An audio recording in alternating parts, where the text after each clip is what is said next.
Students, lockdown ई पाठशाला में आप सभी का स्वागत है। मेरा नाम है रीचा छाबड़ा। चलिए स्टार्ट करते हैं अपनी next class. In the previous class we have discussed about detail structure of pollen grains, formation of male gametophyte, and in this class we will study female reproductive part of the flower. Okay, as you know, female reproductive part of the flower is gynoecium and its unit is carpel और pistil. किसी भी flower का female reproductive part उसको क्या कहते हैं? Gynoecium कहते हैं, और उसकी जो यूनिट है उसको हम बोलते हैं कार्पल या फिर पिस्टल। बहुत सारे पिस्टल मिलकर क्या बनाते हैं? गाइनोशियम बनाते हैं। ठीक है। Carpel is considered as a modification of leaf and bears ovule और मेगास्पोरेंजिया। ठीक है। स्टेमन की तरह कार्पल भी लीफ का ही मॉडिफिकेशन है। जिस तरह से स्टेमन के अंदर एंथर पार्ट में 4 माइक्रोस्पोरेंजियम प्रेजेंट होते हैं, इसी तरह से इसमें कार्पल भी एक लीफ का मॉडिफिकेशन है जहां पर मेगास्पोरेंजियम प्रेजेंट होते हैं, जहां पे मेगास्पोर डेवलप होते हैं। ठीक है। तो चलिए स्टार्ट करते हैं। जैसे ये क्या है? फीमेल रिप्रोडक्टिव पार्ट है। ठीक है। कार्पल है। किसी भी कार्पल में 3 पार्ट होंगे। First is stigma, second is style and third is ovary. ठीक है। स्टिग्मा जो स्टिकी रहता है, सबसे ऊपर का पार्ट है। स्टाइल जो लॉन्ग पार्ट है, और basal swollen part is ovary. Okay. Carpel है। किसी भी फ्लावर में कार्पल का नंबर वेरी करता है। ठीक है। किसी फ्लावर में कार्पल का नंबर 1 भी हो सकता है, कहीं कहीं कार्पल का नंबर ज्यादा भी हो सकता है। जिन फ्लावर में कार्पल एक ही प्रेजेंट होगा उसको हम बोल देंगे मोनोकार्पलेगी। ठीक है। और जहां पर कार्पल, जैसे आपने देखा था, किसी फ्लावर में एंथर एक भी हो सकता है, बहुत सारे भी हो सकते हैं। ठीक है। अगर किसी फ्लावर में एक कार्पल प्रेजेंट है, एक ही प्रेजेंट है, तो उसके लिए हम यूज करेंगे मोनोकार्पलेरी। 2 प्रेजेंट है तो बाइकार्पलेरी, 3 है तो ट्राइकार्पलेरी। इस तरह से अगर बहुत सारे कार्पल प्रेजेंट है, जैसे आप देख रहे हो ये कितने बहुत सारे कार्पल प्रेजेंट है, तो इसके लिए हमने जो टर्म यूज किया वो क्या यूज किया है? मल्टीकार्पलेरी यूज किया है। ठीक है। तो स्टेमन की तरह, अगर स्टेमन बहुत सारे होते हैं, बहुत सारे स्टेमन होंगे तभी तो आपका एंड्रोशियम बनेगा। इसी तरह से कार्पल एक भी हो सकता है, ज्यादा भी हो सकते हैं। कार्पल्स जो होते हैं ये आपस में फ्यूज भी हो सकते हैं। जैसे देखिए आप, ये है। ठीक है। तो ये आपस में फ्यूज है, तो इसके लिए हमने क्या वर्ड यूज किया है? सिंकार्पस। ये आपने 11th क्लास। और अगर ये कार्पस आपस में जुड़े हुए नहीं है, एक दूसरे से अलग अलग है, फ्री हैं, तो हम जो जुड़े हुए नहीं है तो उसके लिए हम यूज करते हैं ये वाली कंडीशन, एपोकार्पस कंडीशन। ठीक है। Reproductive part of the flower is gynoecium, its unit is carpel. Carpel has 3 important parts: stigma, style and ovary. And ovary is the basal swollen part of the flower. जो किसी भी flower, जो ovary है वो उसका फूला हुआ, नीचे की साइड में फूला हुआ पार्ट होता है। and which bears ovule, जहाँ पे ओव्यूल प्रेजेंट होते हैं। and ovary has a ovarian cavity. Ovary के अंदर खाली जगह होती है जहाँ पे ओव्यूल प्रेजेंट होते हैं। ठीक है। उसको हम खाली जगह को, कैविटी को हम क्या बोल देते हैं? लोक्यूल, जहाँ पे क्या है कि ओव्यूल प्रेजेंट होंगे। ठीक है। तो ओवेरी ही फ्रूट, फ्लावर का ओवेरी वाला पार्ट ही फ्रूट में कन्वर्ट होता है, और जो ओव्यूल होता है वो सीड में कन्वर्ट होता है। क्वेश्चन 1 नंबर में क्वेश्चन आएगा, which part of the flower is converted into fruit? तो ovary is converted into fruit and fertilised ovule is converted into seed. Okay. और आपने 11th क्लास में ओवेरियन कैविटी, लोक्यूल के बारे में भी पढ़ा था, प्लेसेंटेशन के बारे में भी पढ़ा था। ठीक है। तो प्लेसेंटेशन, जैसे कि एक ये फ्लावर का हमने ओवेरी वाले पार्ट से यहां से इसको कट कर दिया। कट करने पे मान लीजिए हमें इस तरह की एक स्ट्रक्चर दिखाई दे रही है। ठीक है। यहाँ पे हमारे ओव्यूल्स लगे हुए हैं बहुत सारे। अगर आप फ्रूट्स को काटते हो तो ऐसी स्ट्रक्चर दिखाई देती है। ठीक है।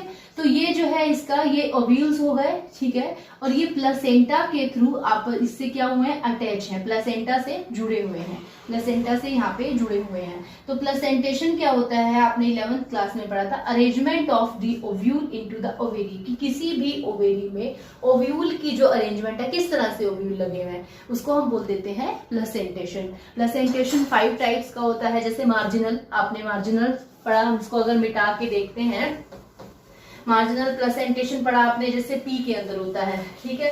एक्साइल प्लेसेंटेशन पढ़ा, जैसे टमाटो के अंदर होता है। बेसल प्लेसेंटेशन जैसे सनफ्लावर के अंदर होता है। आपने पढ़ा था ना उसमें, इस तरह से, जैसे मटर की एक फली होती है तो यहाँ पे इस तरह से मटर लगे रहते हैं। ठीक है।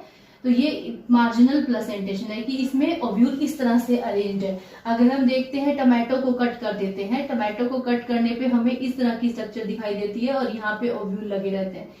तो ये जो है हमारी कौन सी प्लेसेंटेशन है, एक्साइल।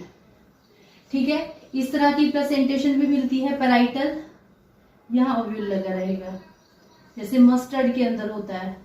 ठीक है, इस तरह की प्रेजेंटेशन भी होती है जहां पे बेसल एक नीचे की तरफ एक ओव्यूल प्रेजेंट रहता है जो हमारा सनफ्लावर के अंदर होता है। तो placentation means arrangement of ovule into the ovary. Okay, इस तरह से एंथर में बहुत सारे माइक्रोस्पोरेंजियम प्रेजेंट थे, 4 माइक्रोस्पोरेंजियम प्रेजेंट थे जहां पे स्पोरोजिनस टिश्यू था और जो माइक्रोस्पोर बना रहा था। इसी तरह से फीमेल रिप्रोडक्टिव पार्ट में कार्पल एक मॉडिफाइड लीफ है, एक लीफ का मॉडिफिकेशन है, और जहां पर ओव्यूल प्रेजेंट होते हैं माइक में, इसका मतलब मेगास्पोरेंजियम प्रेजेंट होते हैं जहां पे मेगास्पोर डेवलप होते हैं। ठीक है, तो अब हमें क्या करना है, ओव्यूल की डिटेल स्ट्रक्चर को स्टडी करना है। ठीक है, अगर हम ओव्यूल की डिटेल स्ट्रक्चर को स्टडी करते हैं, देखिए ओव्यूल्स के बहुत सारे टाइप्स होते हैं, बहुत सारी प्लांट्स की फैमिली है, तो उसके बेस पे ओव्यूल के टाइप्स भी बहुत सारे हैं। डिफरेंट टाइप्स के ओव्यूल की स्ट्रक्चर होती है, जैसे ऑर्थोट्रोपस होता है, एनाट्रोपस कंडीशन होती है, ठीक है, हेवी एनाट्रोपस कंडीशन होती है। तो लेकिन जो सबसे मोस्ट कॉमन है 85% एंजियोस्पर्म के अंदर ये वाली कंडीशन प्रेजेंट होती है जो हमारी इन्वर्टेड शेप्ड है, एनाट्रोपस कंडीशन है। ठीक है, उसके बाद देखते हैं हम, जैसे हमें ये दिखाई दे रहा है ओव्यूल की स्ट्रक्चर, जैसे हमने यहाँ पे भी बनाया, जैसे हमने टमाटो को कट कर दिया। ठीक है, टमाटो को कट करने पे हमें इस तरह की एक स्ट्रक्चर मिली। एक चीज और, किसी भी ओवेरी के अंदर ओव्यूल एक भी हो सकता है और ज्यादा भी हो सकता है। ये डिपेंड करता है कैसा प्लांट है, कैसा फ्रूट है। जैसे आप मैंगो में एक ही सीड होता है, ठीक है, एक ही सीड होगा तो वो उसके अंदर तो एक ही ओव्यूल प्रेजेंट है। लेकिन जैसे पपाया के अंदर बहुत सारे सीड्स प्रेजेंट है, इसका मतलब कि उसके अंदर बहुत सारे ओव्यूल प्रेजेंट है।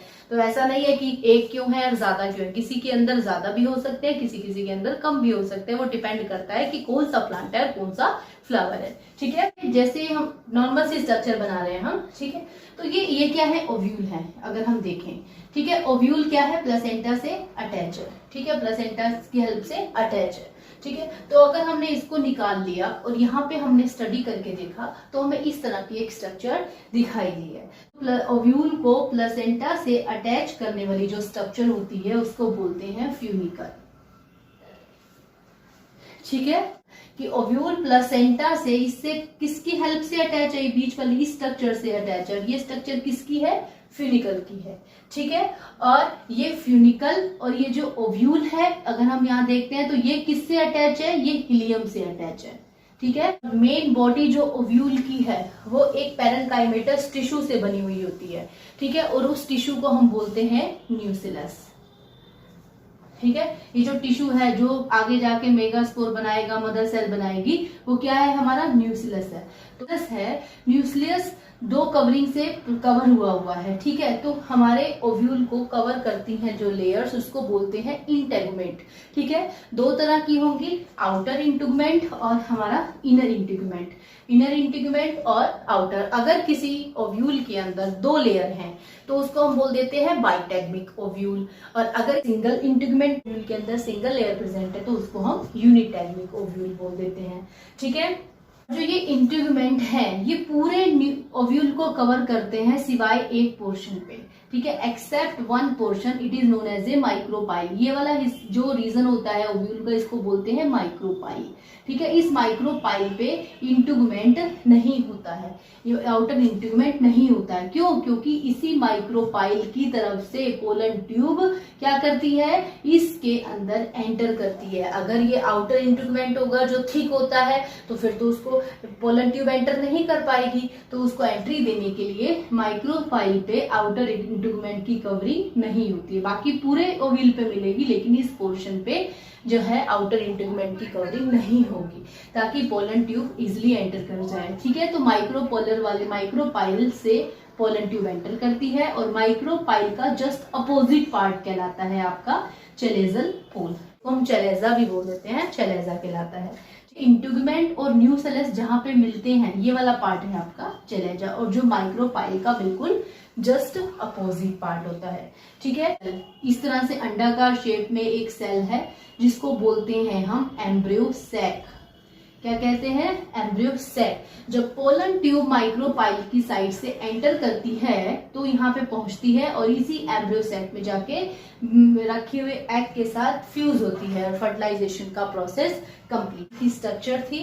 और कुछ चीजें और भी हमें पता होनी चाहिए, कुछ चीजें एनसीईआरटी में नहीं दी है लेकिन पूछ ली जाती हैं कॉम्पिटिटिव एग्जाम में या 1 नंबर के क्वेश्चन में, कि जैसे हमारे एंथर में एक लेयर प्रेजेंट थी टैपेटम जो उसको न्यूट्रिशन दे रही थी, ऐसे ही एक लेयर होती है इसके अंदर एंडोथीलियम क्या होता है कि जब ये मैच्योर हो जाएगा तो न्यूक्लियस तो खत्म हो जाएगा, लेकिन जो ये इनर इंटीग्यूमेंट, बाहर वाला पोर्शन खत्म हो जाएगा, लेकिन ये इनर इंटीग्यूमेंट एक स्पेशल टाइप की लेयर बनाएगी जिसको एंडोथीलियम बोलते हैं, जो इसको न्यूट्रिशन देता है। एक स्ट्रक्चर है जो क्या करती है, जो पोलन ट्यूब आ रही होती है उसको गाइडेंस देती है कि आपको इधर से ही आना है और माइक्रोपाइल की तरफ से आकर ही ओव्यूल के अंदर एंट्री लेनी है। तो ऑब्ट्यूरेटर क्या करता है, कुछ केमिकल सिक्रेट करता है जिससे कि उस पोलन ट्यूब को गाइडेंस मिलता है, जिससे पोलन ट्यूब नीचे की तरफ आती जाएगी और माइक्रोपाइल रीजन से क्या होगी, उस ओव्यूल के अंदर एंट्री कर जाएगी। ठीक है,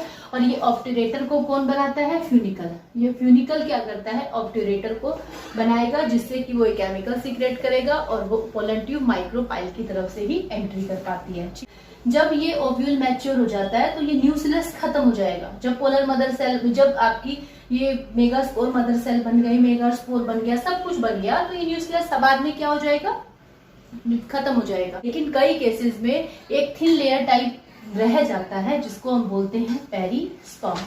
ठीक है, तो it is the remnant of nucleus. Perisperm is the remnant of nucleus. Mostly nucleus consumed हो जाएगा, लेकिन न्यूक्लियस में अगर कहीं केसेस में वो बच जाता है, वो थिन लेयर के फॉर्म में बच जाता है, जिसको हम बोल देते हैं पेरिस्पर्म, और perisperm is the remnant of nucleus. ठीक है, उसके बाद आता है एरिल। बहुत बार आया है क्वेश्चन, एरिल क्या होता है? एरिल हम मोस्टली पढ़ते हैं, लीची में होता है। तो एरिल जो है एक थर्ड इंटीग्यूमेंट है। हमने पढ़ा 2 इंटीग्यूमेंट होते हैं, आउटर और इनर। किसी प्लांट में एक थर्ड इंटीग्यूमेंट भी प्रेजेंट होता है। एक तीसरी तरह का इंटीग्यूमेंट है जो किसी प्लांट में प्रेजेंट होता है। ठीक है, मतलब कि एक और कवरिंग आ गई आपकी जो ओव्यूल को कवर कर रही है। ठीक है, तो थर्ड इंटीग्यूमेंट है, लीची में होता है, इडिएबल होता है। लीची का कौन सा पार्ट इडिएबल है? तो ये इंटीग्यूमेंट ही जो है, थर्ड इंटीग्यूमेंट एरिल ही इडिएबल पार्ट है जो लीची में हम लोग खाते हैं। ठीक है, नेक्स्ट है क्रेंकल भी एक आउटग्रोथ है जो ओव्यूल में होती है, इसके माइक्रोपाइलर वाली साइड पे होती है। ठीक है, यूफोर्बिएसी फैमिली के अंदर प्रेजेंट रहती है, और जो इसका नेचर क्या होता है, हाइग्रोस्कोपिक नेचर होता है इसका। ठीक है, ये क्या काम करती है, ये वाटर को एब्जॉर्ब करती है। जर्मिनेशन, सीड जर्मिनेशन के टाइम पे ये वाटर को क्या करती है, एब्जॉर्ब करती है। ठीक है, तो ये आपका ओव्यूल था, जिसकी ओव्यूल की स्ट्रक्चर थी, जिसको हमने डिटेल में स्टडी किया, और कुछ जो इंपॉर्टेंट पार्ट है उसको भी हमने पढ़ा। ठीक है, नेक्स्ट हम पढ़ेंगे मेगास्पोरोजेनेसिस।